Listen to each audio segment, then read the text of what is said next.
Instagram அதிகமாக use பண்ணுறனால உங்கள் மூளை மழுங்கி போயிருமா? பிரெயின் ராட் இது ஒரு மெடிக்கல் டேர்ம் இல்லைங்க. சோஷியல் மீடியா அதிகமாக யூஸ் பண்ணுறனால நம்மளோட பிரெயின் ஃபங்க்ஷன்ஸ் குறையுது அப்படிங்கிறத மென்ஷன் பண்ணுற ஒரு டேர்ம் தான். பிரெயின் ராட் மட்டும் இல்லைங்க, இந்த மாதிரி நிறையா ஹெல்த் இன்ஃபர்மேஷன் தெரிஞ்சுக்கிறதுக்கு எங்கள் ஹெல்த் ஈஸி பேஜை மறக்காமல் ஃபாலோ பண்ணிக்கோங்க. நான் doctor Praveen Raj, physician and founder of Health easy.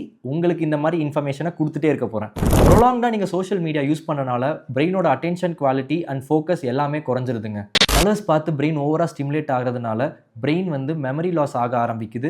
Depression, anxiety வரதுக்கும் சான்சஸ் இருக்குது. ஒரு நாளைக்கு நீங்கள் எவ்வளோ நேரம் தான் இன்ஸ்டாகிராம் யூஸ் பண்ணுவீங்க? ஒரு 3 மணி நேரம், 4 மணி நேரம்? சும்மாவே நிறையா பேர் ஃபோன் எடுத்து ஓப்பன் பண்ணி ஸ்வைப் பண்ணிட்டு க்ளோஸ் பண்ணுற பழக்கத்தில் இருக்காங்க.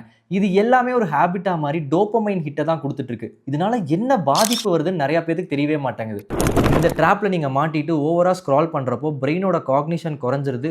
தூங்காமல் ஸ்க்ரால் பண்ணிங்கன்னா நெக்ஸ்ட் டே ப்ரொடக்டிவிட்டியும் குறைஞ்சிரும். இதனால கிரிட்டிக்கல் திங்கிங்கும் எஃபெக்ட் ஆகிடுவாங்க. இது ரொம்ப ப்ரொலாங்காக நடந்துகிட்டே இருந்துச்சுன்னா வரது தான் பிரெயின் சுருக்கம், பிரெயின் ராட் அப்படிங்கிறாங்க. இதை எப்படி தான் அப்புறம் அவாய்ட் பண்ணுறது? என்னோட பிரெயின் எப்படி தான் நல்லா வச்சுக்கிறதுன்னு கேட்குறீங்களா? ஃபஸ்ட்டு உங்களோட சோஷியல் மீடியா யூசேஜ் டைமை குறைங்க. எடுத்த உடனே ஃபுல்லாக இது பண்ண முடியலனாலும் 1 to 2 hours per day அப்படிங்கிற மாதிரி வைங்க. முடிஞ்ச வரைக்கும் மக்களோட பேசுங்க, சோஷியல் இன்ட்ராக்ஷன் வச்சுக்கோங்க. உங்கள் ஃப்ரெண்ட்ஸ் அண்ட் ஃபேமிலியோட ஸ்பெண்ட் பண்ணுங்கள்.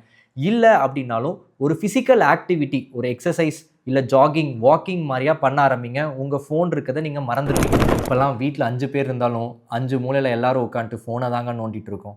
ஸோ கொஞ்சம் ஃபோனை ஓரமாக வச்சுட்டு லைஃப்பில் பாஸ் பண்ணி நல்லா வாழ ஆரம்பிங்க.